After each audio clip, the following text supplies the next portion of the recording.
Assalamualaikum warahmatullahi wabarakatuh. Nama saya Nur Fikratul Zahira binti Abdul Ghaffar, berumur 12 tahun. Bersekolah di Sekolah Kebangsaan Berjaya, Bot Sekolah BBA 3029. Pada hari ini saya ingin berkongsikan tentang sebuah buku yang telah saya baca, iaitu Geng Peminta Sedekah.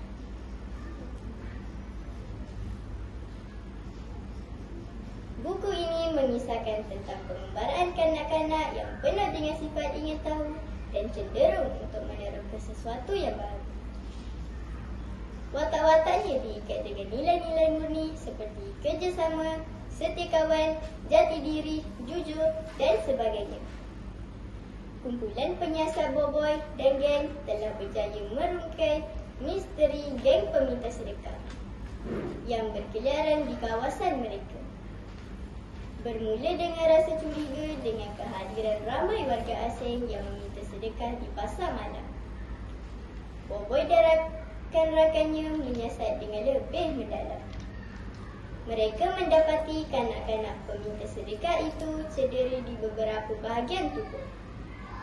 Kecederaan itu seolah-olah didera. Malahan, geng peminta sedekah itu berbicara dengan bahasa asing. Boboy dan rakan-rakannya tidak memahami bahasa mereka.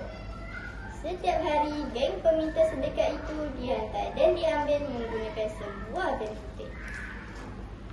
Boboy dan rakan-rakannya mengikori van putih itu.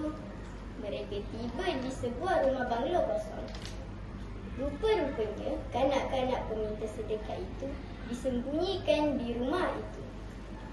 Malamnya, kehadiran Boboy disedari oleh penjahat tersebut. Boboy telah ditangkap dan dikurung di rumah itu. Mujurlah, ayah Boboy menyedari anaknya tidak pulang ke rumah. Beliau telah menelpon polis untuk menyelamatkan anaknya. Kumpulan sindiket pemerdagangan manusia itu telah ditangkap oleh polis. Kanak-kanak pengemis itu juga telah diselamatkan.